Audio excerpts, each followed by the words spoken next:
நம்முடைய பிதாவாகிய தேவனாலும் கர்த்தராகிய இயேசு கிறிஸ்துவினாலும் உங்கள் யாவருக்கும் கிருபையும் சமாதானமும் உண்டாவதாக.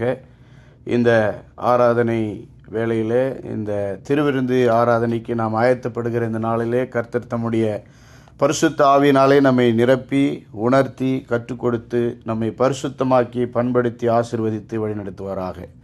ஆமேன். இந்த நாளின் செய்திக்காக ஆண்டவர் எனக்கு உணர்த்தின வேத பகுதி லூக்கா 9ஆம் அதிகாரம் 57வது வசனத்திலிருந்து 62வது வசனம் வரை. Look chapter 9 verses 57 to 62. அந்த வேத பகுதியை எடுத்துக்கொள்ளுங்கள். அந்த வேத பகுதியை வாசிக்கிறதுக்கு முன்பதாக 1 கொரிந்தியர் 11ஆம் அதிகாரம் 27லிருந்து 31 வரைக்கும் உள்ள அந்த வேத பகுதியை நான் வாசித்து பிறகு செய்திக்குள்ளே நான் போக விரும்புகிறேன். நாம் திருவிருந்து அனுசரிக்க இருக்கிறபடினால இதையும் நான் வாசிக்க தெரிந்து கொண்டேன். 1 கொரிந்தியர் 11:27 நான் உங்களுக்காக வாசிக்கிறேன். இப்படி இருக்க, எவன் அபாத்திரமாய் கர்த்தருடைய அப்பத்தை புசித்து அவருடைய பாத்திரத்தில் பானம் பண்ணுகிறானோ அவன் கர்த்தருடைய சரீரத்தையும் இரத்தத்தையும் குறித்து குற்றமுள்ளவனாயிருப்பான். எந்த மனுஷனும் தன்னைத்தானே சோதித்தறிந்து இந்த அப்பத்திலே புசித்து இந்த பாத்திரத்தில் பானம் பண்ண கடவன். எண்ணத்தினாலெனில் அபாத்திரமாய் போஜன பானம் பண்ணுகிறவன் கர்த்தருடைய சரீரம் இன்னதென்று நிதானித்து அறியாததினால் தனக்கு ஆக்கினை தீர்ப்பு வரும்படி போஜன பானம் பண்ணுகிறான். இது நிமித்தம் உங்களில் அநேகர் பலவினரும் வியாதியுள்ளவர்களுமாயிருக்கிறார்கள், அநேகர் நித்திரையும் அடைந்திருக்கிறார்கள். நம்மை நாமே நிதானித்து அறிந்தால் நாம் நியாயம் தீர்க்கப்படும். இந்த கண்ணோட்டத்தில் நாம் நம்மை நாமே ஆராய்ந்து அறிய வேண்டும், நம்மை நிதானித்து அறிய வேண்டும். எந்த மனுஷனும் கர்த்தருடைய பந்தியிலே பங்கு பெறும்போது தன்னைத்தானே சோதித்து அறிய வேண்டும் என்ற கண்ணோட்டத்தில் நாம் லூக்கா 9ஆம் அதிகாரத்துக்கு நம்முடைய கவனத்தை திருப்புவோம். The cost of discipleship, சீஷத்துவத்தினுடைய விலைக்கிரயம். இயேசுவை பின்பற்றும் பொழுது நாம் செலுத்த வேண்டிய விலைக்கிரயம் என்கிற தலைப்பில் நான் இந்த வேத பகுதியிலிருந்து உங்களோடு பேச விரும்புகிறேன். லூக்கா 9ஆம் அதிகாரத்துக்கு நம்முடைய கவனத்தை திருப்பிக் கொள்வோம். 57வது வசனத்திலிருந்து நான் வாசிக்கிறேன். அவர்கள் வழியிலே போகையில் ஒருவன் அவரை நோக்கி, ஆண்டவரே, நீர் எங்கே போனாலும் உம்மை பின்பற்றி வருவேன் என்றான். அதற்கு இயேசு, நரிகளுக்கு குழிகளும் ஆகாயத்து பறவைகளுக்கு கூடுகளும் உண்டு, மனுஷகுமாரனுக்கோ தலை சாய்க்க இடமில்லை என்றார். வேறொருவனை அவர் நோக்கி, என்னை பின்பற்றி வா என்றார். அதற்கு அவன், ஆண்டவரே, முன்பு நான் போய் என் தகப்பனை அடக்கம் பண்ண எனக்கு உத்தரவு கொடுக்க வேண்டும் என்றான். அதற்கு இயேசு, மரித்தோர் தங்கள் மரித்தோரை அடக்கம் பண்ணட்டும், நீ போய் தேவனுடைய ராஜ்யத்தை குறித்து பிரசங்கி என்றார். பின்பு வேறொருவன் அவரை நோக்கி, ஆண்டவரே, உம்மை பின்பற்றுவேன், ஆனாலும் முன்பு நான் போய் வீட்டில் இருக்கிறவர்களிடத்தில் அனுப்பி வைத்து கொண்டு வரும்படி எனக்கு உத்தரவு கொடுக்க வேண்டும் என்றான். அதற்கு இயேசு, கலப்பியின் மேல் தன் கையை வைத்து பின்னிட்டு பார்க்கிற எவனும் தேவனுடைய ராஜ்யத்திற்கு தகுதி உள்ளவன் அல்ல என்றார். இங்கே 3 நபர்களை நாம் பார்க்கிறோம். 3 நபர்களும் இயேசுவை பின்பற்றுவதற்கான ஒரு சந்தர்ப்பம், ஒரு வாய்ப்பு இருக்கிறது. Potential followers. அவங்க உண்மையிலே பின்பற்றினாங்களா இல்லையா, பின்னால் போயிட்டாங்களான்னு நமக்கு தெரியல. அந்த 3 பேரும் சொன்ன வார்த்தைகளையும் அவர்களுக்கு இயேசு சொன்ன பதில்களையும் நம்ம இங்கே பார்க்கிறோம். இதன் அடிப்படையில் நம்முடைய வாழ்க்கை, இயேசுவை பின்பற்றுகிற கிறிஸ்தவ வாழ்க்கை உண்மையான கிறிஸ்தவ வாழ்க்கையாக இருக்கிறதா, சீஷத்துவ வாழ்க்கை உண்மையான சீஷத்துவ வாழ்க்கையாக இருக்கிறதா என்று சொல்லி நம்ம யோசித்து பார்க்கலாம். என்னுடைய பேர் சண்முகம். தமிழில் அதுக்கு அழகானவன் ஒரு பேர் இருக்குது. எனக்கு திருமணமாகி 28 வருஷங்கள் ஆகிறது. எனக்கு 6 பிள்ளைகள், 5 பொம்பளை பிள்ளைங்க, ஒரு பையன். என்னுடைய முதல் மகளுக்கு திருமணமாகி எனக்கு 2 பேர பிள்ளைங்க இருக்கிறாங்க. ஐயாவோட நான் வயசில் சின்னவன், ஆனாலும் இளம் வயதில் தாத்தாவாக ஆண்டவர் என்னை மாற்றிருக்கிறார். கர்த்தருக்கு ஸ்தோத்திரம். இந்து குடும்பத்திலிருந்து ஆண்டவர் என்னையும் என்னுடைய மனைவியும் பிரித்தெடுத்தார், ரட்சித்தார்.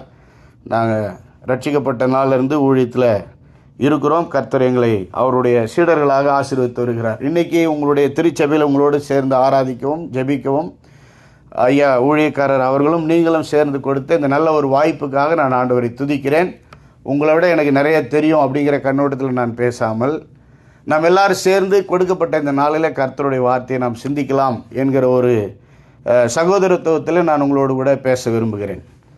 நான் இந்த வார்த்தைகளை பேசுறதுக்கு முன்னால் உங்களுக்கு ஒரு டிப்ஸ் சொல்லலான்னு யோசிக்கிறேன்.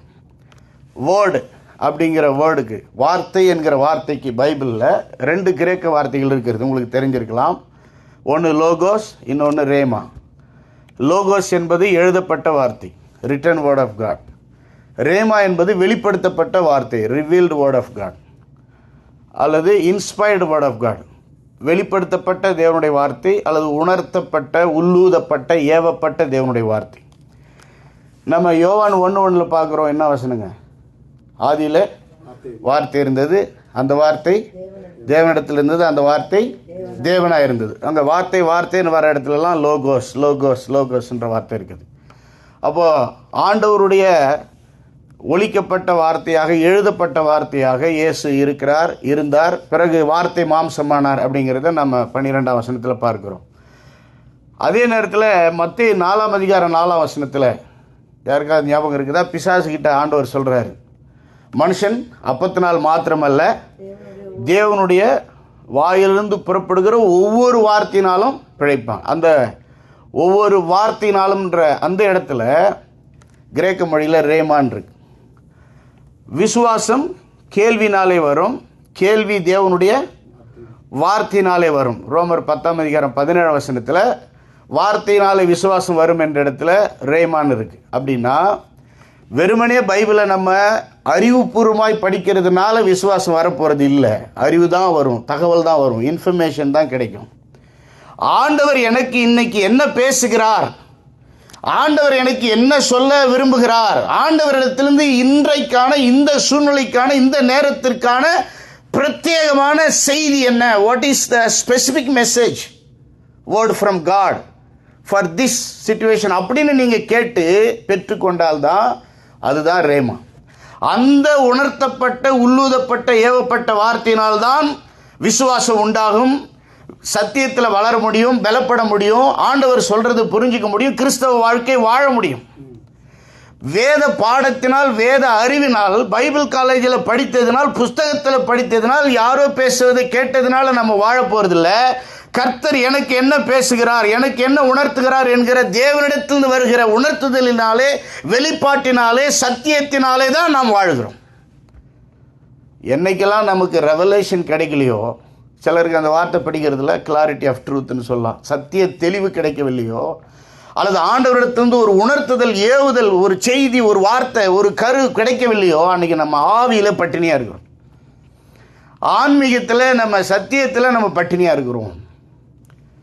அப்போ யார் பேசினாலும் சத்தியத்தை குறித்து, ஆண்டவரை குறித்து, பைபிளில் இருந்து ஆவிக்குரிய காரியங்கள் சம்பந்தமாக யார் பேசினாலும் நம்ம எனக்கு என்ன ரேமா, ஆண்டவர் எனக்கு என்ன சொல்கிறார் அப்படிங்கிறத கவனிக்கணும். அப்படிங்கிறத கவனிக்க மறந்துட்டா நமக்கு பலன் இல்லை, விசுவாசம் வளரப்போவதில்லை. நாமும் மறுபடியும் பாரம்பரிய கிறிஸ்தவர்களாக அல்லது பலவீனமான கிறிஸ்தவர்களாக, சோர்ந்து போகிற கிறிஸ்தவர்களாகத்தான் இருப்போம். என்னுடைய ஒரு வேண்டுகோள் என்னென்னா, நம்ம சேர்ந்து தியானிப்போம். உங்களுக்கு ஆண்டவர் என்ன சொல்கிறாருன்ற அந்த ஒரு வார்த்தையை, ஒரு ஃப்ரேஸ், ஒரு சொற்றொடரை, ஒரு சென்டென்ஸை, ஒரு செய்தியை எதிர்பாருங்க. ஆண்டவரே எனக்கு என்ன சொல்கிறீங்க, ஆண்டவரே நான் என்ன செய்யணும், ஆண்டவரே எனக்கு என்ன பேசுகிறீங்க, ஆண்டவரே. அந்த தாகம் எப்பொழுதுமே இருக்கணும். யார் செய்தி பேசுகிறாங்கன்னு பார்க்கக்கூடாது, கர்த்தர் எனக்கு என்ன பேசுகிறாருன்னு பார்க்கணும். ஆமென்.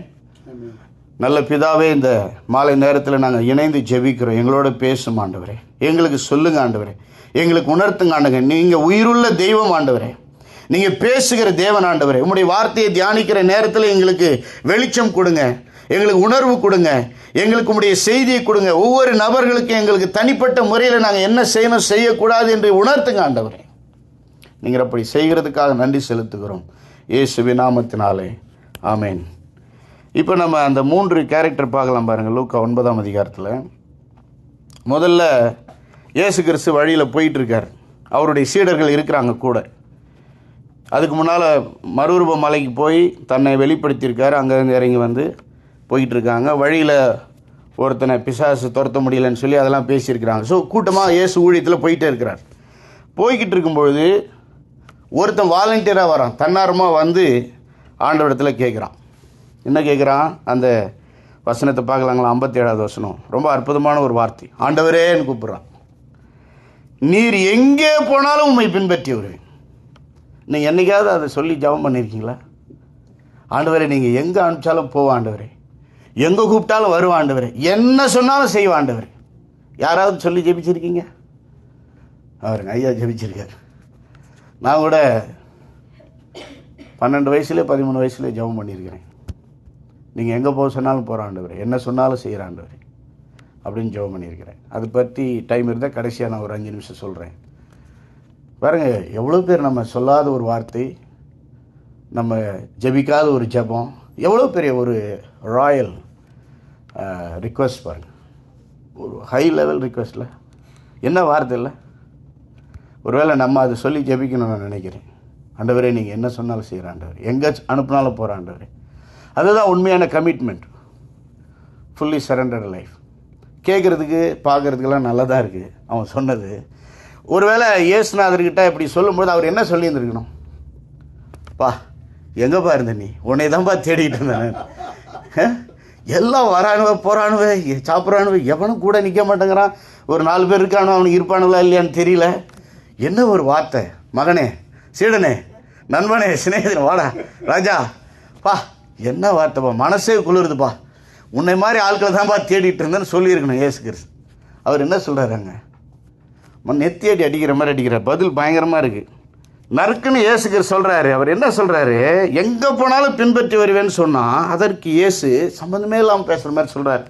நரிகளுக்கு குழிகளும் ஆகாயத்து பறவைகளுக்கு கூடுகளும் உண்டு, மனுஷகுமாரனுக்கோ தலை சாய்க்க இடமில்லை. அவர் வெளி வார்த்தையை கவனிக்கிறவர் இல்லை. நம்ம எவ்வளோ சத்தமாக பாடுறோம், எவ்வளோ பயங்கரமாக கையை அசைக்கிறோம், கிட்டார்லாம் வச்சு பயங்கரமாக பாடுறோம், எவ்வளோ புகையை போட்டோம், லைட்டை போட்டோம், அதெல்லாம் பார்க்குறதில்ல. அவர் நம்முடைய இருதயத்தை பார்க்கிறவர். Jesus saw his passion, his interest, his affection, his desperation or aspiration, whatever you call. அவனுடைய வாஞ்சை என்னன்னு பார்க்குறார், அவனுடைய இருதயம் என்னன்னு பார்க்குறார், அவனுடைய இதய துடிப்பு என்னன்னு பார்க்குறார், அவனுடைய விருப்பம் என்ன, எதன் மேலே அவனுடைய ஆசை இருக்கிறது, அவனுடைய காதல் இருக்கிறது, அவனுடைய மனசு இருக்கிறதுங்கிறத பார்க்குறார். அதில் பதிலடிக்கிறார். அவர் வார்த்தையை தாண்டி கவனிக்கிறார். கவுன்சிலிங்கில் லிஸ்னிங்கில் உங்களுக்கு தெரியும், ஸ்போக்கன் வேர்ட்ஸையும் கவனிக்கணும், அன்ஸ்போக்கன் வேர்ட்ஸையும் கவனிக்கணும் இல்லைங்களா? வார்த்தையும் கவனிக்கணும், பாடி லாங்குவேஜையும் கவனிக்கணும். அவர் எவ்வளோ அப்சர்வ் பண்ணியிருக்கார். அவர் தேவன் இல்லையா? இருதயங்களை ஆராய்ந்து பார்க்கிறார்.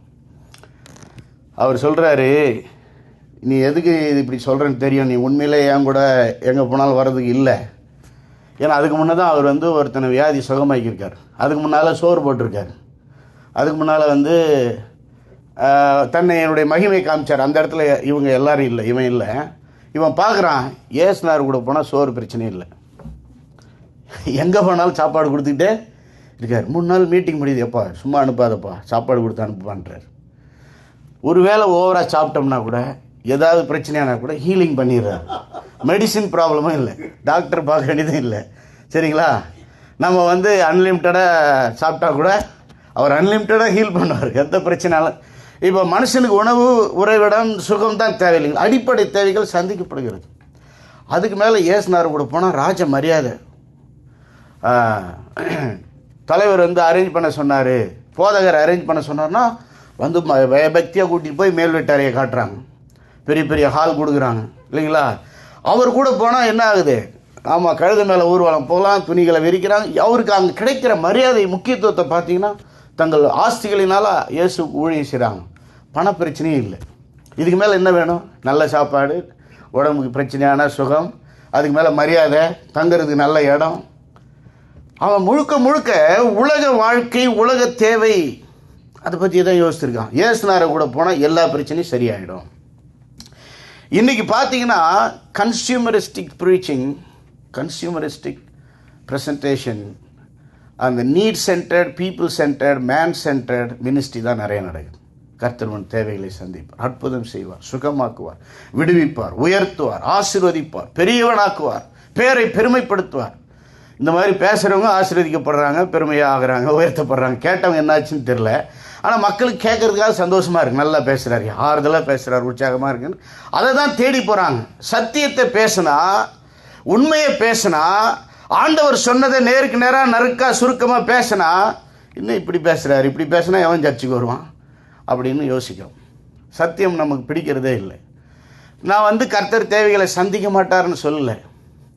ஆனால் அது நம்முடைய தேவை. அந்த தேவைகள் நம்முடைய முக்கியத்துவம் அல்ல, முதன்மை அல்ல. முதலாவது தேவனுடைய ராஜ்யத்தையும் அவருடைய நீதியை தேடுங்கள், அப்பொழுது தேவைகள் எல்லாம். ஆமாம், நன்மையும் கிருபையும் என்னை, நான் இயேசுவை தொடர்ந்தால் நன்மையும் கிருபையும் என்னை தொடரும். தேவையை தேடினா தேவை உங்கள் முன்னால் ஓடி போகும். தேவனை தேடினால் தேவை உங்களை தேடி வரும். இப்போ நம்ம எதை தேடுறோம் அப்படிங்கிறதா ரொம்ப முக்கியமாக இருக்குது. அடுத்து இன்னொரு விஷயம் சொல்கிறார், மனுஷகுமாரன்ற வார்த்தை சொல்கிறார். அதை இன்றைக்கி நான் பேச முடியாது, தானியேலில் வாசிக்கணும். மனுஷகுமாரன் என்ற வார்த்தை மனுஷனாக வந்ததை குறிக்கவில்லை. தானியேல் தீர்க்க தரிசன புத்தகத்தில் சொல்லியிருக்கிற மனுஷகுமாரன் நான் தான், அந்த தேவகுமாரன் நான் தான், மேசியா நான் தான் அப்படின்னு தன்னுடைய ஐடென்டிட்டியை, தான் யார் என்பதை அங்கே வெளிப்படுத்துகிறார். இப்போ இங்கே ஆண்டவர் என்ன சொல்கிறாரு? ஆமாம், நரிகளுக்கெல்லாம் குழி இருக்குது, அப்புறம் பறவைகளுக்கு கூடு இருக்குது, எனக்கு எதுவுமே இல்லை. அப்போ ஆண்டவர் என்ன சொல்கிறாருன்னா, அடிப்படை தேவைகளுக்காக, உலக தேவைகளுக்காக மாத்திரம் நீ என்னை பின்பற்றினால், என்னை நம்பினால், என்னை விசுவாசித்தால், என்னிடத்தில் ஜெபித்தால் நீ என்னுடைய உண்மையான சீடன் அல்ல. எனக்கு அப்படிப்பட்ட ஆட்கள் தேவை இல்லை. நித்தியத்திற்காக, சத்தியத்திற்காக, தேவ நோக்கத்திற்காக, தேவ மகிமைக்காக, தேவனுடைய ராஜ்யத்திற்காக நீ என்னை உண்மையிலே பின்பற்றினா, என்னை எனக்காக பின்பற்று, என்னை நீ உனக்காக பின்பற்றாதங்கிறார். ஐயா கூட ஜெபம் பண்ணும்போது என்ன சொன்னார்?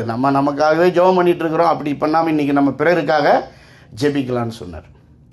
இன்றைக்கி நாம் இயேசுவை எதற்காக பின்பற்றுகிறோம்? நம்ம ஏன் இயேசுவை நம்புகிறோம்? நம்ம ஏன் ஜெபம் பண்ணுறோம்? நம்ம ஏன் பைபிள் படிக்கிறோம்? நம்ம ஏன் சர்ச்சுக்கு வரோம்? எதற்காக? What is our driving force? நம்ம எது உந்துகிறது, எது நம்ம இயக்குகிறது? ஆண்டவர் எல்லாத்தையுமே தருவார், அதெல்லாமே காசு ஆண்டவருக்கு தூசு. ஆனால் நம்ம காசு தேடுறோமா, இயேசை தேடுறோமா? யாரை தேடுறோம்? இயேசுவை தேடுறோமா? இன்றைக்கி நம்ம நாமே ஆராய்ந்து பார்ப்போம். உலக தேவைகளுக்காக மாத்திரம் நம்ம ஆண்டவர் விசுவாசிக்கிறவர்களாக இருந்தால் பரிதபிக்கப்படத்தக்கவர்களாக இருக்கும். யோவான் 6ஆம் அதிகாரத்தில் ஆண்டவர் சொல்கிறார், நீங்கள் ஏன் என் பின்னால் வந்தீங்கன்னு தெரியும். இந்த கரையில் பார்க்குறாங்க, ஆண்டவர் இல்லை. அந்த கரைக்கு போகிறாங்க, ஒரு போட்டு தான் இருக்குது, ஆராய்ச்சி பண்ணுறாங்க, ஒரு போட்டில் இயேசுவும் சீசர் வர முடியாது, தாங்காத. இப்போ இயேசு கடல் மேலே நடந்து போனார்னு கண்டுபிடிக்கிறாங்க, அற்புதமாக போயிருக்காரு. அப்போது சீசர்கள்லாம் போட்டில் வந்திருக்கான்னு கண்டுபிடிக்கிறாங்க. தேடிட்டு மீட்டிங் போனால் அவர் அப்படியே நேரடியாக சொல்கிறார், நீங்கள் ஏன் என்னை தேடி வந்தீங்கன்னு எனக்கு தெரியும். நீங்கள் வயிறு நிறையா சாப்பிட்டதுனால வந்தீங்க, மறுபடியும் சோறு கிடைக்கணும், இப்படியே சொல்கிறார். நீங்கள் சத்தியத்துக்காக வரல, நீங்கள் சோத்துக்காக வந்திருக்கீங்க, நீங்கள் சுகத்துக்காக வந்திருக்கீங்க, நீங்கள் ஆசீர்வாதத்துக்காக வந்திருக்கீங்க. நம்ம ஆண்டவருக்காக ஆண்டவரை தேடுகிறோமோ இல்லை ஆசீர்வாதத்துக்காக ஆண்டவரை தேடுகிறோமோ? இங்கே பாருங்கள், என்னை பாருங்கள். ஆண்டவருடைய கரங்களை பார்க்கிறவர்கள் தான் அநேக பேர் இருக்கிறாங்க, ஆண்டவருடைய இருதயத்தை பார்க்கிறவர்கள் நிறைய பேர் இல்லை. ஆண்டவருடைய இருதயத்தை தேடினால் அவருடைய கரத்தின் ஆசீர்வாதம் நமக்கு கிடைக்கும். கரத்தை மட்டும் தேடினா கரத்தோடு போயிட வேண்டியதான். அப்போ ஆண்டவர் அவங்கள்ட்ட சொல்கிறார், நீங்கள் இம்மைக்காக மாத்திரம் என்னிடத்தில் விசுவாசிக்கிறவர்களாக இருந்தால் பரிதபிக்கப்படத்தக்கவர்களாக இருப்பீர்கள். அப்போ மறுமைக்காக விசுவாசிக்க வேண்டும். நாம் விசுவாசிக்கிறதுக்காக மாத்திரமல்ல, பாடுபடுகிறதற்காகவும் அருளப்பட்டிருக்கிறோம் என்று சொல்கிறோம். நம்ம சீக்கிரம் முடிக்கலாம். 2வது சகோதரரை பார்க்கலாம். கிறிஸ்தவ திருக்குறள் ஒன்று இருக்குது, நேரத்தோடு பேசி முடிக்கிறவர்கள் பாக்கியவர்கள், அவர்கள் மீண்டும் பிரசங்கம் பண்ண அழைக்கப்படுவார்கள். அதனால் அதை நான் ஞாபகம் வச்சுக்கிட்டே பேசுகிறேன். 2வது, வேறு ஒருவனை அவர் நோக்கி. இவனை பாருங்கள், இயேசுவே சூஸ் பண்ணி கூப்பிட்றாரு. அந்த கூட்டத்தில் ஒருத்தனை பார்த்தியப்பா, சண்முகம் இங்கே வா அப்படின்ற மாதிரி கூப்பிட்டு அவர் சொல்கிறாரு அழகா, என்னை பின்பற்றி வா என்றார். Follow me. மத்தேயு 4:17 நமக்கு தெரியும், இயேசு மனம் திரும்புங்கள் அப்படின்னு பிரசங்கம் பண்ணார். 19 சொல்கிறார், என் பின்னே வாருங்கள். இயேசு கிறிஸ்து சீஷனாக மாறும்படி தான் அழைக்கிறார். பைபிள் சீஷர்களால் எழுதப்பட்டது, பைபிள் சீஷர்களுக்கு எழுதப்பட்டது, பைபிள் சீஷத்துவத்தை பற்றி எழுதப்பட்டது. Written by disciples, written for disciples and written about disciples. Without the context of discipleship, we cannot even understand the Bible. சீஷத்துவ கண்ணோட்டம் எல்லாம் பைபிள் புரியாது. நீங்கள் எந்த பைபிள் காலேஜுக்குன்னா போங்க, நீங்கள் கிரீக் ஹீப்ருனா கூட படிங்க. இதில் பாஸ்டர்ன்ற வார்த்தை ஒரு முறை தான் வருது, மேய்ப்பர் மற்ற வார்த்தைகள்லாம் வருது, கண்காணி மூப்பர்லாம். விசுவாசிங்கிற வார்த்தை 11 முறை வருது. சீஷன் என்ற வார்த்தை புதிய ஏற்பாட்டில் மாத்திரம் 258 முறைக்கு மேலே இருக்குது, பழைய ஏற்பாட்டிலையும் இருக்குது. அந்த சீஷன் என்ற வார்த்தைக்கு பதிலாக பரிசுத்தவான் என்ற வார்த்தையும் பயன்படுத்துகிறார். ஸோ அந்த டெர்மினாலஜி பார்த்தாலே, அந்த கான்டெக்ட் பார்த்தாலே சீஷத்துவம் தான். இயேசுவின் முதல் செய்தி என் பின்னே வா, எனக்கு சீஷனாக மாறு. அவர் வாழ்நாள் முழுக்க பேசின செய்தி என் சீஷனாக மாறு. அவர் உயிர் தெழுந்த பிறகு 40 நாள் பேசின செய்தி என் சீஷனாக மாறு. இன்றைக்கி நம்ம வாசித்த மத்தேயு 28ஆம் அதிகாரம் வேத பகுதியில் அவர் கொடுத்த பிரதான கட்டளை, போய் சத்தியத்தை சொல்லி யார் நம்புறாங்கன்னு பார்த்து, யார் என் பின்னால் வராங்கன்னு பார்த்து அவங்கள சேர்த்துங்க, சீஷர்களை உருவாக்குங்கள். சீஷர்களின் ஐக்கியம் தான் திருச்சபை. சீஷர்களை உருவாக்குவது தான் ஊழியம். சீஷத்துவம் இல்லைன்னா கிறிஸ்துவமே இல்லை. இப்போ ரிக்குவார் என்ற ஒரு பெரிய பாஸ்டர், கலிஃபோர்னியா சேடல் பேக்கில் சர்ச்சில் பாஸ்டர் இருந்தவர், இப்போ ரிட்டையர்ட் ஆகிட்டார், வேற ஒருத்தர் பாஸ்டராக இருக்கார். அவர் சொன்னது என்னென்னா, எது பெரிய சபை, பெரிய கட்டடம் வச்சுருக்கிறவங்களா? இல்லை. எது பெரிய சபை, பெரிய கூட்டம் நடத்துகிறவங்களா? இல்லை. பிரதான போதனையையும் பிரதான கட்டளையும் நிறைவேற்றுகிறவர்களே பெரிய சபை. அப்போ அந்த பிரதான கட்டளையிலேயே ஆண்டவர் சொன்னது கோ மேக் டிசைபிள்ஸ். அப்போ சீஷர்களாக இருக்கணும், சீஷர்களை உருவாக்கணும். இவ்வளோதான் கிறிஸ்தவம். சீஷர்களாக வாழ்வது கிறிஸ்தவ வாழ்க்கை, சீஷர்களை உருவாக்குவது கிறிஸ்தவ ஊழியம். சொல்லாங்களா, ஒரு முறை ரிப்பீட் பண்ணலாமா? சீஷர்களாக வாழ்வது கிறிஸ்தவ வாழ்க்கை, சீஷர்களை உருவாக்குவது கிறிஸ்தவ ஊழியம். கொஞ்சம் வலது கருத்தை உயர்த்துங்களா, சொல்லுங்கள். Be disciple. கொஞ்சம் சத்தமாக சொல்லாமே, பி டிசைபிள். சரி, இடது கருத்தை உயர்த்துங்க, மேக் டிசைபிள்ஸ். மறந்துடாதீங்க, இவ்வளோதான் ஃபுல் பைபிள். இவ்வளோதான் கிறிஸ்தவ. சீசனாக வாழ்வது கிறிஸ்தவ வாழ்க்கை, சீஷர்கள் உருவாக்குவது கிறிஸ்தவ ஊழியம். நான் சீசனாகவும் வாழலைன்னா, சீஷர்களையும் உருவாக்கலைன்னா, இது ரெண்டுமே நடக்கலைன்னா நான் உண்மையான கிறிஸ்தவனும் சீஷனும் இல்லை. நான் ரீசெக் பண்ணணும். கம்யூனியனுக்கு முன்னால் ரீசெக் பண்ணி, இப்போ ரீகமிட் பண்ணி ரிவைவ் ஆகிட்டு ஒரு எழுப்புதலோட, மனம் திரும்புதலோட, ஒப்பு கொடுத்தலோட திருவிந்தில் நாம் பங்கு பெறணும். இவனை பார்த்து ஆண்டவர் சொல்கிறாரு, ஃபாலோ மீ. இயேசுனார் காலத்தில் நிறைய குருக்கள் இருந்தாங்க, மாஸ்டர்ஸ், ரபிமார்கள் இருந்தாங்க. அதில் ஒவ்வொருத்தரும் ஒரு குருவை பின்பற்றினாங்க. இயேசு கூப்பிட்டாருன்னா அது பெரிய ஒரு ஆசீர்வாதம். அந்த காலத்தில் மாணவர்கள் சீடர்களை தேர்ந்தெடுத்தார்கள், யார் பெரிய குரு அப்படின்னு. பவுல் கூட கமாலியல்கிட்ட போய் படித்தார், அதான் பெரிய யூனிவர்சிட்டி அன்னைக்கு. ஆனால் கிறிஸ்தவத்தில், இயேசு கிறிஸ்துடைய சீசத்துவத்தில் குரு மாணவரை தேர்ந்தெடுக்கிறார். அந்த முறையில் இவர் ஃபாலோ மீன்றார். அது மிகப்பெரிய அழைப்பு. யோவான் 15:16 நமக்கு தெரியும், நீங்கள் என்னை தெரிந்து கொள்ளவில்லை, நான் உங்களை தெரிந்து கொண்டேன். அது மிகப்பெரிய ரகசியம். முன் அறிந்தார், முன் குறித்தார், அழைத்தார், நீதிமனாக்கினார், பரிசுத்தமாக்கினார், நம்மை மகிமைப்படுத்துவார். ரோமர் 8:29-30 நாம் பார்க்குறோம். ஸோ இப்போ இயேசுவே கூப்பிட்டாருன்னா எவ்வளோ பெரிய பாக்கியம் இல்லை பாருங்கள். உங்களே என்னையும் ஆண்டவர் கூப்பிட்டுருக்காரா இல்லைங்களா? Follow me. அந்த வார்த்தை நம்ம கேட்டிருக்கா? எப்போ முதல்ல கூப்பிட்டாரு அது ஞாபகம் இருக்கா? நம்ம என்ன சொன்னோம் ஞாபகம் இருக்கா? ஒருவேளை மறந்துட்டா நான் விசுவாசிக்கிறேன், இன்றைக்கி மறுபடியும் ஆண்டவர் கூப்பிட்றாரு இந்த செய்தியின் மூலமாக, ஃபாலோ மீ, என்னை பின்பற்றி வா. எந்த பிரசங்கியாரையும் பின்பற்றும்படி வேதம் நமக்கு அழைக்கவில்லை, சத்தியம் நமக்கு சொல்லவில்லை. இயேசுவை பின்பற்றத்தான் அழைக்கப்பட்டிருக்கிறோம். இயேசுவை பின்பற்றுவதுதான் கிறிஸ்தவ வாழ்க்கை. இயேசு பின்னால் போறதுதான் கிறிஸ்தவ வாழ்க்கை. இயேசு சொன்னதை சொல்வதும், இயேசு செய்ததை செய்வதும், இயேசுவை போல வாழ்வதும், மற்றவர்களை இயேசுவை போல மாற்றுவதுதான் கிறிஸ்தவ வாழ்க்கை. 1 கொரிந்தியர் 11:1 அவர் சொல்றாரு, நான் இயேசுவை பின்பற்றுவது போல நீங்களும் என்னை பின்பற்றுங்கள். Follow me as I follow Jesus. imitate me as I imitate Jesus. 1 பேதுரு 2:21 எழுதப்பட்டிருக்குது, அவருடைய அடிச்சூடுகளை பின்பற்றும்படி அவர் நமக்கு மாதிரியை முன்வைத்து போனார். வள்ளி புள்ளி தவறாமல் அவர் வச்ச அடியில் வச்சு நம்ம வாழணும். அவருடைய வாழ்க்கை பாதையை பின்பற்றணும். இயேசு ஒருவரே நமக்கு ஒப்பற்ற முன்மாதிரி. நான் இந்தியாவில் சொல்லுவேன், சிலருடைய பேரையும் சொல்லுவேன், அவரை பின்பற்றுவோம், இவரை பின்பற்றுவோம். ஆண்டவர் நம்ம அழைக்கலை, அவரை இயேசுவையை பின்பற்ற தான் அழைத்திருக்கிறார். உங்களை என்னையும் ஆண்டவர் இந்த தமிழ் திருச்சபையின் மூலமாக இன்னைக்கு என்னை பின்பற்றுங்கள், என்னை மாத்திரமே பின்பற்றுங்கள் அப்படின்னு அழைக்கிறார். அதுக்கு அவன் என்ன பதில் சொல்கிறார்? 2வது ஆள், ஓகே ஆண்டவரே, நல்லது தான், நீங்கள் சொல்கிறது சந்தோஷம்தான், நீங்களே செலக்ட் பண்ணி என்னை கூப்பிட்றீங்க, ஐ ரியலி அப்ரிஷியேட். அமெரிக்காவில் அடிக்கடி சொல்லிகிட்டு இருக்காங்க, அது என்னன்னு தெரில. தெரியாதவங்களையும் பார்த்து சிரிப்பாங்க, தெரியாதவங்களுக்கு கதவு திறப்பாங்க. அது உண்மையான அன்பா, உண்மையான நட்பா, பாசமானு தெரில. அது பழக்கத்தில் ஆட்டோமேட்டிக்காக வந்துட்டு இருக்கு எல்லாருக்கும். எனக்கு முதல்ல ரொம்ப சந்தோஷமாக இருந்துச்சு. பரவாயில்லையே, நான் யாருன்னே தெரில என்னை பார்த்து சிரிக்கிறாங்க, நான் யாருன்னே தெரில எனக்கு கதவு திறக்கிறாங்க, சும்மா தேங்க்யூ தேங்க்யூ தேங்க்யூன்னு சொல்லிகிட்டே இருக்கிறாங்க. ரொம்ப அருமையாக இருக்குது கல்ச்சர்னு பார்த்தா. அதுக்கப்புறம் என்னை கண்டுக்கவே மாட்டேங்கிறாங்க, பேசுனா கூட பேச மாட்டேங்கிறாங்க. ஸோ ஒரு வெளி வேஷமாக இருக்குது, உண்மையானதாக இருக்குது. அவன் சொல்கிறான், I appreciate Lord Jesus, but அங்கே ஒரு இது இருக்குது. ஆண்டவரே, முன்பு நான் போய் என் தகப்பனை அடக்கம் பண்ண எனக்கு உத்தரவு கொடுக்க வேண்டும். இது கூட கொஞ்சம் இன்ட்ரெஸ்டிங்காக தான் இருக்குது பாருங்கள். முதல்ல பார்க்குறோம், Jesus is more valuable than our comfort. அவன் கம்ஃபர்ட் தேடினா ஆண்டவர் வந்து அவனை அழைச்சார். இப்போ ரெண்டாவது பார்க்குறோம், Jesus is more important than our obligations. நம்முடைய கடமைகள் பொறுப்புகளை காட்டிலும் ஆண்டவர் முக்கியம். இப்போ அவன் என்ன சொல்கிறான், எங்கள் அப்பாவை வந்து அடக்கம் பண்ணிட்டு வரேன், கொஞ்சம் பெர்மிஷன் கொடுங்கன்றான். இதில் தான் தப்பு இருக்குங்களா? இப்போ உங்கள் பாஸ்டர்கிட்ட வந்து சொல்கிறார், பாஸ்டர் ஜெபம் வச்சுருக்கான் வாப்பா அப்படின்னு. பாஸ்டர் வரேன் பாஸ்டர், ஆனால் எங்கள் அப்பாவை அடக்கம் பண்ணிட்டு வரேன்னு சொன்னால் நம்ம என்ன பதில் சொல்லணும் பாஸ்டர் இடத்துலேருந்து? அப்படியாப்பா, சரிப்பா சரிப்பா, புரியுதுப்பா, உங்கள் கஷ்டம் சூழ்நிலை புரியுது, நீ இப்போ அடக்கம் பண்ணிவிட்டு அப்புறம் அடுத்த மீட்டிங் வந்துடு, என்னப்பா மறந்துடாதீங்க, நான் மெசேஜ் அனுப்புகிறேன்னு தான் சொல்லணும். ஏசு கிறிஸ்து என்ன சொல்கிறார் அவனுக்கு? அவர் அதுக்கு ஒரு கொண்டக மண்டக பதில் சொல்கிறார், ஏடா கூடமாக பேசுகிறார். அதற்கு இயேசு, மரித்தோர் தங்கள் மரித்தோரை அடக்கம் பண்ணட்டும், நீ போய் தேவனுடைய ராஜ்யத்தை குறித்து பிரசங்கி என்றார். இப்போவே போப்பான்றார், இப்போவே ஊழியத்துக்கு போ, இப்போவே என்னை பின்பற்றுன்றார். நாளைக்குன்றதெல்லாம் கிடையாதுங்க. அப்போ அங்கே ஆண்டவர் வந்து அவனுடைய சூழ்நிலையை புரிஞ்சிக்காமல் மனசு நோக்கடிக்கிறாரா அப்படின்னா இல்லை. ஆக்சுவலாக அது வந்து நம்ம கான்டெக்ஸ்டில் கல்ச்சுரலாக படிக்க வேண்டிய ஒரு ஃப்ரேஸ். லெட் மீ பரி மை ஃபாதர் அப்படிங்கிறது வந்து இடியம்ஸ் அண்ட் ஃப்ரேசஸ் நம்ம கிராமரில் சொல்கிறோமே மரபு சொற்றொடர்களில் ஒன்று. அது வந்து கிரேக்கர்களுடைய மரபு சொற்றொடர்.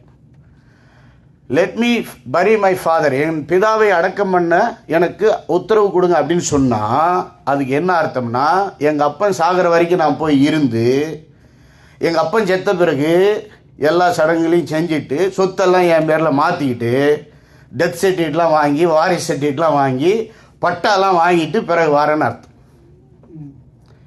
Every one had an excuse. ஒவ்வொருத்தருமே சாக்கு போக்கு சொல்கிறாங்க.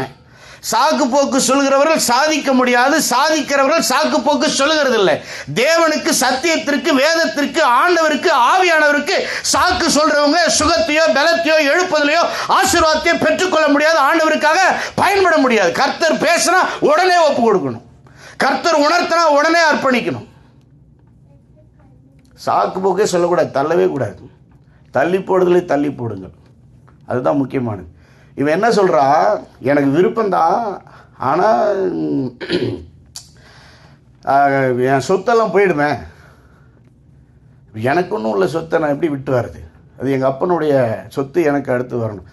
2 குமாரர்களுடைய கதை சொல்லும்போது கூட ஆண்டவர் இளைய குமாரன் வந்து அவன் சொத்தை பிரிச்சுட்டு போனான்னு சொல்கிறார் இல்லைங்களா.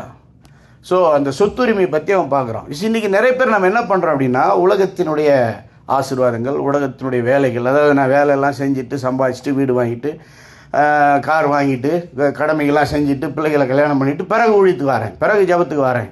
இப்போ கொஞ்சம் லிமிட்டாக தான் பண்ண முடியும், ரொம்பலாம் டைம் கொடுக்க முடியாது, ரொம்ப டிஸ்டர்ப் பண்ணாதீங்க. நீங்கள் முழு நேரம் ஊழியத்துக்கு வந்துட்டீங்க, சும்மா ஜபம் அது இதுன்னு பண்ணிட்டு கிடப்பீங்க, எல்லாம் ஓடிட்டு இருப்பீங்க. நாங்கள் அப்படி செய்ய முடியுமா? எங்களுக்கு நிறைய கடமை இருக்குல்ல அப்படிங்கிற ஒரு உணர்வில் நம்ம இருக்கிறோம். அதாவது முதல்ல வந்தவனுடைய இதை பார்க்கும்போது அவனுடைய பேஷன், அவனுடைய வாஞ்சையை பார்க்குறோம். ரெண்டாவது ஆளுடைய இதை பார்க்கும்போது அவனுடைய ப்ரையாரிட்டி பார்க்குறோம். எது முதன்மையானது, எது முக்கியத்துவமானது? Passion is what we love, priority is what we value. எதுக்கு முக்கியத்துவம் கொடுக்குறோம்? இப்போ எனக்கு வந்து உலக கடமைகள் முக்கியமா, தேவனுடைய அழைப்பு முக்கியமா? எனக்கு உலக வாழ்க்கை முக்கியமா, ஆண்டவருடைய சத்தியம் முக்கியமா? நான் உலகத்தில் எல்லாரும் போல வாழ்வது முக்கியமா, இயேசுவை பின்பற்றுவது முக்கியமா? அப்படிங்கிற ஒரு முக்கியத்துவத்தை பரிசோதிக்க வேண்டிய கட்டத்தில் இருக்கிறோம். மறுபடியும் என்னை ஞாபகப்படுத்துகிற ஆண்டவர் என்ன சொல்கிறார்? முதலாவது இல்லைப்பா, முதல்ல நீ வீட்டு வேலையெல்லாம் பார்த்துட்டு பிறகு சர்ச்சுக்கு வான்னு சொல்கிறாரா, இல்லை முதல்ல தேவனுடைய ராஜ்யத்தை தேட சொல்கிறாரா? அது எப்படி நம்ம நேவிகேட் பண்ணுறது, எப்படி அதை முடிவு எடுக்கிறது நான் உங்களிடத்துல விட்டுறேன். நீங்கள் ஜெபம் பண்ணி ஆண்டவரத்தில் கேளுங்க. எங்கேயாவது நம்ம ஆண்டவருக்கு 2ஆம் இடம் கொடுத்துருந்தால் முதல்ல எதை செய்வோம், பிறகு ஜெபம் பண்ணுவோம். முதல்ல எதை செய்வோம், அப்புறம் பைபிள் படிப்போம். முதல்ல நம்ம வேலையை பார்ப்போம், அப்புறம் ஊழியத்தை பார்ப்போம். முதல்ல இதை பார்ப்போம், பிறகு ஆண்டவர். அப்போ தெய்வீக காரியங்களை, தேவனுடைய காரியங்களை, சத்தியம் சம்பந்தமான காரியங்களை, இயேசுக்கு சீசனாக வாழ்வதை, ஆண்டவருடைய அழைப்பை நிறைவேற்றுவதை தள்ளி போடுகிறோமா, காலம் கடத்துகிறோமா, 2ஆம் பட்சம் 3ஆம் பட்சமாக வச்சிருக்கிறோமா? இல்லை ஆண்டவர், சத்தியம், வேதம், விசுவாசம், கிறிஸ்தவம், சீசத்துவம், சாட்சியாக வாழ்வது எப்போவுமே முதல் இடத்துல இருக்கிறதா? அதை நம்ம இன்னைக்கு பரிசோதித்து ஒப்பு கொடுத்து ஒப்புரவாகி துப்புரவாகி நாம் திருவிருந்திலே பங்கு பெற வேண்டும். ஆண்டவர் சொல்லிட்டாரு, உங்கள் அப்பா சாவர வரைக்கும்லாம் வெயிட் பண்ண முடியாது. ஏற்கனவே ஆவியில் செத்தவங்க உலகத்தில் இருக்கிறாங்க, ரட்சிக்கப்படாதவங்க. அவங்க சரீரத்தில் செத்தவங்களை அடக்கம் பண்ணுவாங்க. சரீரத்தில் செத்தவர்களை ஆவியில் செத்திருக்கிறவர்கள் அடக்கம் பண்ணுவார்கள். மரித்தோர் தங்கள் மரித்தோர் அடக்கம் பண்ணுவாங்க. அதெல்லாம் அவங்க பார்த்துக்குவாங்க. நீ இப்போ என்ன பண்ணு, தேவனுடைய ராஜ்யத்தை பிரசங்கம் பண்ண அப்படின்ட்டார். இன்றைக்கும் ஆண்டவர் நம்மளை அழைக்கிறார், பிரசங்கம் பண்ண அழைக்கிறார், சுவிசேஷம் சொல்ல அழைக்கிறார், ஜெபம் பண்ண அழைக்கிறார், சத்தியத்தை கற்றுக்கொள்ள அழைக்கிறார், ஆவியில் வளர்வதற்கு அழைக்கிறார். இந்தியாவில் அந்த சுதந்திரம் குறைஞ்சிட்டே இருக்குது. இங்கே கொஞ்சம் சுதந்திரம் இருக்குது. சுதந்திரம் இருக்கிற இடத்துலையாவது சுதந்திரமாக நீங்கள் ஜெபம் பண்ணாமல், சுதந்திரமாக ஆராதிக்காமல், சுதந்திரமாக வேதத்தை படிக்காமல், சுதந்திரமாக ஊழியம் செய்யாமல், சுதந்திரமாக ஐக்கியப்படாமல் விட்டிங்கன்னா ஆண்டவர் நிச்சயமாக நம்மளை கேள்வி கேட்பார். கடைசியாக, பொதுவாக செய்தியில் எல்லாருக்கும் பிடிச்ச வார்த்தை கடைசியாக, இறுதியாக 61. பின்பு வேறொருவன் அவரை நோக்கி, இவன் வந்து வாலண்டியராக கேட்குறான், முதல் ஆள் மாதிரி, ஆண்டவரே உம்மை பின்பற்றுவேன், ஆனாலும், இந்த ஆனாலும் வந்தாலே ரொம்ப யோசிக்கணும். முன்பு நான் போய் வீட்டில் இருக்கிற இடத்தில் அனுப்பி வைத்து கொண்டு வரும்படி எனக்கு உத்தரவு கொடுக்க வேண்டும் என்றான். ரொம்ப ஜென்யூனாக இருக்கிற மாதிரி தெரியுதுல்ல, ரியலிஸ்டிக்காக ப்ராக்டிக்கலாக இருக்கிற மாதிரி தெரியுது. ஆண்டவரே நான் நிஜமாக உங்கள் பின்னால் வர விரும்புகிறேன் ஆண்டவரே. இது 2 பேரை பார்த்தா பாருங்கள், இவனே வந்து வாலண்டியராக சொல்கிறான், ஜீசஸ் கொஞ்சம் அண்டர்ஸ்டாண்ட் பண்ணிங்க ஜீசஸ், நான் சொல்கிறது முதல்ல கேளுங்களேன், நிஜமாக நான் வரேன், எனக்கு வரணுன்னு தான் ரொம்ப விருப்பம், ஆனால் என் சூழ்நிலை கொஞ்சம் புரிஞ்சுங்க, ஆனாலும் ஒன்றும் இல்லை, போய் சொல்லிட்டு வந்துடுறேன், கொஞ்சம் டைம் கொடுங்க. ஆங்கிலத்தில் பார்த்தீங்கன்னா ஃபேர்வெல்ன்ற வேர்டே இருக்குது ஆங்கில பைபிளில். ஃபேர்வெல் பண்ணிட்டு வந்துடுறேன் நான், அனுப்பி வைத்து கொண்டு வரும்படி உத்தரவு, பெர்மிஷன் தான் கேட்குறான் இல்லைங்களா, பெர்மிஷன் கேட்குறேன். இதில் ஏதாவது தப்பாக தெரியுதுங்களா? நான் வர்றேன் ஆண்டவர், ஜபத்துக்கு கட்டாயம் வரேன், ஆராதனைக்கு வரேன், ஊழியத்துக்கு வரேன், நீங்கள் என்ன சொல்கிறீங்களோ செய்கிறேன், ஆனால் கொஞ்சம் முக்கியமான விஷயம் இருக்குது, கொஞ்சம் சூழ்நிலை புரிஞ்சுங்க, கொஞ்சம் புரிஞ்சுங்க. அந்த ரெடினஸ் அங்கே இருக்கிற மாதிரி தெரியுது, வில்லிங்னஸ் இருக்கிற மாதிரி தெரியுது, ஆனால் இல்லை. இவன் என்ன சொல்கிறான் அப்படின்னா, அந்த ஒரு தகப்பனுக்கு இருந்த 2 குமாரர்கள், இளைய குமாரன் போய் என் சொத்தில் பாதியை அல்லது என் பங்கை கொடுங்க, ஏன்னா 2 மகன், ஆளுக்கு பாதி சொத்து, என் பங்கு கொடுங்கன்னு கேட்டது போல் இவன் என்ன சொல்கிறான்னா, பெர்மிஷன் கேட்டு வரேன்னு சொல்லலை. இவனுமே வந்து அவனுடைய இன்டென்ஷனை பார்க்கும் பொழுது, அவனுடைய விஷன் அல்லது நான் பர்பஸ்ன்ற வார்த்தை சொல்கிறேன், அவனுடைய பர்பஸ் பார்க்கும்போது, முதல் நபரில் அந்த பேஷன் பார்க்குறவனுடைய வாஞ்சை, 2வது நபரில் அந்த ப்ரையாரிட்டி பார்க்குறவனுடைய முக்கியத்துவம், 3வது நபரில் அவனுடைய பர்பஸ் பார்க்குறவனுடைய நோக்கம் என்னென்னா, ஆண்டவர் நோக்கம் இல்லை, ஊழியம் நோக்கம் இல்லை, தேவனுடைய ராஜ்யம் பிரசங்கம் நோக்கம் இல்லை, அவனுடைய நோக்கம் என்னென்னா சொத்து போயிடக்கூடாது. அப்போ சாவர வரைக்கும் என்னத்துக்கு வெயிட் பண்ணுறது, இப்போவே போய் சொத்தை பிரிச்சுட்டு வந்துடுறேன்றான். அவன் அனுப்பி வைத்து கொண்டு வரும்படி உத்தரவு தரணும்னு சொன்ன வார்த்தையுடைய அர்த்தம், ஜீசஸ் வரேன் ஜீசஸ், நான் முடிவு பண்ணிட்டேன் ஜீசஸ், ஒன்றும் இல்லை, கொஞ்சம் வெயிட் பண்ணுங்கள், போய் என் பங்கை வாங்கிட்டு வந்துடுறேன், எதுக்கு சும்மா விடுவானே. இன்றைக்கி சில நேரங்களில் நம்ம சில காரியங்களை அப்படி தான் வச்சுருக்கிறோம். தேவனுடைய காரியத்துக்கு தடையாக ஆண்டவர் விட சொன்னால் விட்டுறணும். அவன் அப்போவே போய் சொத்தை பிரிச்சுட்டு வரேன்னு சொல்கிறான், அப்போவே. அதுக்கு ஆண்டவர் என்ன சொல்லிட்டாரு, பா நல்லதுப்பா, நல்ல வேலை நீ சொன்னேன், இல்லைன்னா நான் வந்து தப்பாக புரிஞ்சிட்டு இருப்பேன். யூதாஸ் காரியத், இவனை நோட் பண்ணி வச்சுக்கப்பா, நமக்கு நல்ல டோனர் இவன், கண்டிப்பாக சொத்து தேவை, ஏன் உன் பங்கை நீ விடணும், இருக்கட்டும் போய் வாங்கிட்டு வான்னு சொல்லலை இயேசு கிறிஸ்து. சில நேரத்தில் நம்ம we are very much concerned about our provision than our vision. ஆண்டவருடைய அழைப்பு, தரிசனம், நோக்கம், அவருடைய சத்தியம் உணர்த்ததில் விட அதுக்கப்புறம் தேவை எப்படி சந்திக்கப்படும், எப்படி எல்லாம் நடக்கும், எப்படி எல்லாம் கிடைக்கும்னு ரொம்ப அறிவுபூர்வமாக ரொம்ப ப்ராக்டிக்கலாக யோசிக்கிறேன்னு சொல்லி இந்த உலகத்தில் போய் மாட்டிக்கிறோம். கோல்டு குளோரியானா முதல்ல கோல்டு அப்புறம் தான் குளோரின்றோம். ஆண்டவருடைய மகிமை அப்புறம் பார்த்துக்கலாம், முதல்ல இங்கே பணத்தை தேடுவோம் அப்படின்ற மாதிரி யோசிக்கிறோம். சரிங்களா? நம்முடைய விஷன் என்ன, நம்முடைய பர்பஸ் என்ன, ஒய் டு வி லீவ், எதற்காக நாம் வாழ்கிறோம், ஏன் நாம் வாழ்கிறோம். எல்லாரும் உலகத்தில் இருக்கிறவெல்லாம் ஓடுறான், சம்பாதிக்கிறான், சொத்து சேர்க்குறான், சாவ போகிறான், எல்லாத்தையும் தான் வச்சுட்டு போக போகிறோம். அதுக்கப்புறம் மீதி இருக்கிறவங்க அந்த சொத்துக்கு அடிச்சுக்க போகிறாங்க. நாம் நிர்வாணமாக வந்தோம், நிர்வாணமாக போக போகிறோம். ஒன்றும் கொண்டு வந்ததில்லை, ஒன்றும் கொண்டு போவது இல்லை.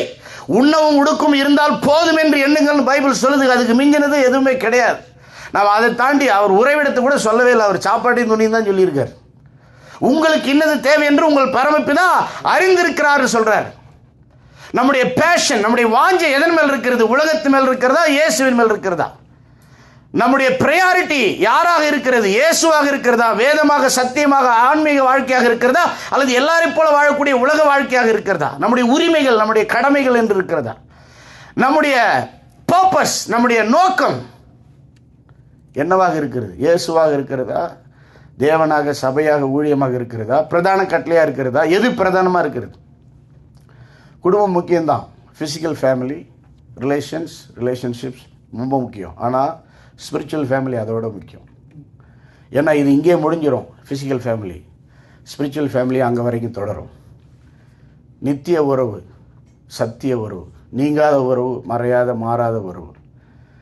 அந்த உறவு தான் நீடித்திருக்கிற உறவு. நம்ம உலக குடும்பத்துக்காக தெய்வீக குடும்பத்தை தள்ளி வைக்கிறோமா? எப்படி இருக்கிறோம் நம்முடைய வாழ்க்கை? ஆண்டவர் ஒரே அடி சொல்லிட்டார் அவனுக்கு. அதற்கு இயேசு, கலப்பின் மேல் கை வைத்து பின்னிட்டு பார்க்கிறவன் எவனும் தேவனுடைய ராஜ்யத்திற்கு தகுதி உள்ளவன் அல்ல. No secondary thought. ரெண்டாவது சிந்தனைக்கு இடமே இல்லை. முடிவு பண்ணால் ஒன்று இந்த பக்கம் வா. இந்த தமிழில் பழமொழி சொல்லுவாங்க, ஆனால் அந்த மடம் ஆகாட்டி சந்த மடம். ஒன்று வந்தால் இந்த பக்கம் வா, இல்லை போனால் அந்த பக்கம் போ. ஒருவேளை நீங்கள் கூட ஏதாவது ஒரு காரியத்தில் போராடிட்டு இருக்கலாம், முடிவெடுக்காமல் இருக்கலாம், ஒப்பு கொடுக்காமல் இருக்கலாம், தள்ளி போட்டுக்கிட்டு இருக்கலாம். எனக்கு தெரியாது, நான் அந்த அளவுக்கு பெரிய தீர்க்கதரிசிலாம் இல்லை. உங்கள் மைண்டெலாம் ரீட் பண்ணுறாரு. நான் உங்களை போல் சாதாரண பாடுள்ள மனுஷன் தான், ஊழியக்காரன் தான், ஒரு மிஷினரி தான். இன்றைக்கி நீங்கள் ஆண்டவரத்தில் ஒப்பு கொடுக்குறீங்களா? நீங்கள் முடிவு எடுத்துருக்கிறீங்களா இயேசு தான் அப்படின்னு? உங்களுடைய வாஞ்சை இயேசுவாக இருக்கிறாரா? உங்களுடைய முக்கியத்துவம் இயேசுவாக இருக்கிறாரா? உங்களுடைய நோக்கம் இயேசுவாக இருக்கிறாரா? சுவிசேஷத்தை அறிவிக்கிறோமா? பிரதான கட்டளை நிறைவேற்றுறோமா? அப்போஸ்தலர்ல அம்மா படிக்க மறந்துட்டாங்க, 6ஓட நிறுத்திட்டாங்க. 7லேருந்து 9 வரைக்கும் படிச்சிருக்கணும் 1ஆம் அதிகாரத்தில். அதில் 8ஆம் வசனம், பரிசுத்தாவின் இடத்துல வரும்போது நீங்கள் பலன் அடைந்து எல்லாருக்கும் சுவிசேஷத்தை அறிவிப்பீங்க. ரைட்டுங்களா? அமெரிக்காவில் தைரியமாக சுவிசேஷம் சொல்லலாம், ஒன்றும் ஆகாது. ஐ டோன்ட் லைக்னு சொன்னால் விட்டு போக வேண்டியதான்.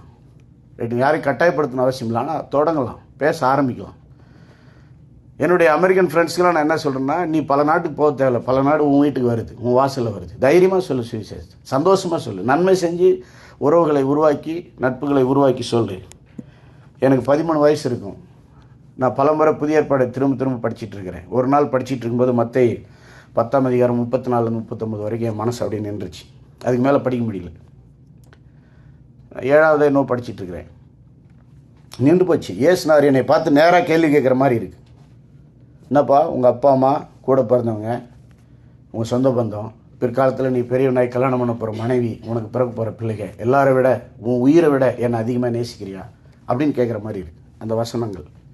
நிஜமாகவே சொல்கிறேங்க, அதுக்கு மேலே படிக்க முடியல. ஏற்கனவே நான் மனம் திரும்பி ஒப்பு கொடுத்து ஜெபம் பண்ணி ஆண்டவர் ஏற்றுக்கிட்டேன். கூட்டங்களுக்கு போயிட்டுருக்கேன். புதிய ஏற்பாடை திரும்ப படிச்சுட்டு இருக்கிறேன். அன்னைக்கு அந்த ரேமா, அந்த உணர்த்துதல், ஆண்டவர் என்னை பின்பற்றி வான்னு அழைச்சதை நான் கேட்டேன். என் காதில் எதுவும் கேட்கல, என் ஆவியில் இருதயத்துக்குள்ளே ஏதோ நடக்குது. எனக்கு புரியுது, கடவுளை என்கிட்ட பேசுகிறான்னு புரியுது. சின்ன பையன் நான், யாரும் வீட்டில் இல்லை. நான் முட்டி போட்டு பதில் சொல்லி ஆகணுன்ற ஒரு ஃபீல் வருது, உணர்த்துதல் வருது. ஆண்டவர் கேட்குறாரு, என்ன சொல்கிறது? ஆண்டவர் எனக்காக மனுஷனாக வந்தார், சிலுவையில் மரித்தார், ரத்தம் சிந்தினார், உயிர் தெழுந்தார். கடவுள் சர்வ வல்லமையுள்ளவர். அவரே என்கிட்ட கேட்குறாரு, என்னை நேசிக்கிறியா, என் பின்னால் வரியா அப்படின்னு கேட்குறாரு. உனக்கு அப்பா அம்மா முக்கியமா, நான் முக்கியமா? சொந்த பந்தம் முக்கியமா, நான் முக்கியமா? உன் எதிர்கால வாழ்க்கை முக்கியமா, நான் முக்கியமா? நீ கட்டிக்கு போகிற மனைவி முக்கியமா, நான் முக்கியமா? உனக்கு உன் பிள்ளைகள் முக்கியமா, நான் முக்கியமா? உன் உயிர் முக்கியமா, நான் முக்கியமா? உன் உயிரை விட நீ என்னை அதிகமாக நேசிப்பாயா அப்படின்னு கேட்குறது எனக்கு புரியுது. நான் நார்மலாக இல்லை, something is happening within my spirit. I felt to respond to Jesus. நான் முட்டி போட்டேன், ஜெபம் பண்ணேன், அறிக்கை பண்ணினேன். ஆண்டவரே, எங்கள் அப்பா அம்மா விட உங்களை நான் அதிகமாக நேசிக்கிறேன் ஆண்டவரே. என்னுடைய அக்கா தங்கச்சி தம்பியை விட உங்களை அதிகமாக நேசிக்கிறேன் ஆண்டவரே. ஆண்டவரே, நான் எதிர்காலத்தில் கட்டிக்கு போகிற மனைவியை விட உங்களை அதிகமாக நேசிக்கிறேன் ஆண்டவரே. எனக்கு பிறகு போகிற பிள்ளைகளை விட உங்களை அதிகமாக நேசிக்கிறேன் ஆண்டவரே. என் உயிரை விட உங்களை அதிகமாக நேசிக்கிறேன் ஆண்டவரே. நான் ரொம்ப சந்தோஷமாக சொன்னேன். சொல்கிறது கஷ்டமாகவும் இருந்துச்சு, சொல்லாமல் இருக்க முடியல. என்னுடைய அறிவு போராடுது, நான் நிப்பாட்டு சொல்லிட்டா எப்படி வாழறது? ஆனால் என்னுடைய ஆவி என் மனசில் சொல்லுன்னு தோணுது. ஆண்டவர் நமக்காக உயிரை கொடுத்தார், அவருக்காக அவரை நம்ம நேசிக்கிறேன்னு சொல்லக்கூட முடியாது அவனால். சொல்லிக்கிட்டே வந்து நான் கேட்ட, ஆண்டவரே அப்படி வாழ எனக்கு உதவி செய்யும் ஆண்டவரே. I really made a decision and commitment. I fully surrendered my life when I was 13 years. When Jesus called me to follow me. And the Holy Spirit really filled me and helped me, empowered me to make that decision. அன்றைக்கி பரிசுத்தாவினர் என்னை நிரப்பி அந்த தீர்மானத்தை எடுக்க எனக்கு உதவி செஞ்சார். இன்றைக்கி வரைக்கும் வாழ உதவி செய்து கொண்டிருக்கிறேன். என் மனைவி பிள்ளைகள்கிட்ட நான் சொல்லிட்டு தான் வருவேன். நான் திரும்பி வீட்டுக்கு வந்தாலும் வருவேன், வராமல் போவேன். ஊழியத்தில் என்னை அடிக்கலாம், என்னை துன்புறுத்தலாம், கொண்டுடலாம். ஃப்ளைட் ஏறும்போது நம்ம திரும்பி வராமல் கூட போகலாம். நீங்கள் கர்த்தரை நம்பி சீசரில் வாழுங்க, சீசரில் உருவாக்குங்க. உங்களுக்கு தெரிஞ்ச வேலையை செஞ்சு பழச்சிங்க, 4 பேருக்கு சோறு போடுங்க, பிழைக்க வழிகாட்டுங்க, சத்தியத்தை சொல்லி மற்றவங்களை வழி நடத்துங்க. என்னை நம்பி வாழாதீங்க. நான் உண்மையாக இருக்க, என்னால் முடிஞ்சதை உங்களுக்கு கொண்டு வந்து கொடுக்க, மற்றவங்களுக்கு கொடுக்க நான் அர்ப்பணிச்சிருக்கேன். ஆனால் என்னை மட்டும் நம்பிடாதீங்க. இன்றைக்கி நீங்கள் ஃபாலோ மீன்னு ஆண்டவர் சொல்லக்கூடிய, என்னை பின்பற்றி வாருங்கள்னு இயேசு சொல்லக்கூடிய அந்த அழைப்புக்கு என்ன பதில் சொல்ல போகிறீங்க? ஒரு வசனத்தை நான் சொல்லி முடிக்கிறேன். அதே லூக்கா 9ஆம் அதிகாரம் 23வது வசனத்தில் ஆண்டவர் சொல்லுகிறார், and he said to them all, எல்லார்கிட்டையும் சொல்கிறார், if anyone would come after me, எவனாகிலும் ஒருவன் என்னை பின்பற்ற விரும்பினால், he must deny himself, அவன் தன்னைத்தான் வெறுக்க வேண்டும், and take up his cross daily, அனுதினமும் தன் சிலுவை சுமக்க வேண்டும். மத்தேயு 16:24 அனுதினம் என்ற வார்த்தை இல்லை, லூக்கால் இருக்கு. and follow me, என்னை பின்பற்ற வேண்டும். what is a disciple? சீஷன்னா என்ன அர்த்தம்? Spirit and word transformed daily follower of Jesus Christ who carries his own cross. வார்த்தையினாலும் பரிசுத்த ஆவியினாலும் உருமாற்றம் அடைந்து தன் சிலுவையை அனுதினமும் சுமந்து இயேசுவை பின்பற்றுகிறவனே சீடன். ஒரு நிமிஷம் எழுந்து நின்று நம்ம ஒப்பு கொடுக்கலாமா? நல்ல பிதாவே, இயேசுவின் நாமத்தினாலே என்னையும் எங்கள் எல்லாரையும் உம்முடைய கரத்தில் ஒப்பு கொடுக்கிறோம். எங்களை தொடர்ந்து உம்முடைய வார்த்தையினாலும் ஆவினாலும் உருமாற்றி நாங்கள் அனுதினமும் எங்கள் சிலுவையை சுமந்து எங்களுடைய பங்கை நிறைவேற்ற, எங்களுடைய வாழ்நாள் நோக்கத்தை அறிந்து உங்கள் பின்னால், இயேசு பின்னால் வர எங்களை ஒப்பு கொடுக்கிறோம். சீஷர்களாக மாற, மற்றவர்களை சீஷர்களாக மாற்ற, சீஷர்களாக வாழ, மற்றவர்களை சீஷர்களாக வாழ வழிநடத்த எங்களை ஒப்பு கொடுக்கிறோம். இயேசுவின் நாமத்தில் அர்ப்பணிக்கிறோம் நல்ல பிதாவே, ஆமேன்.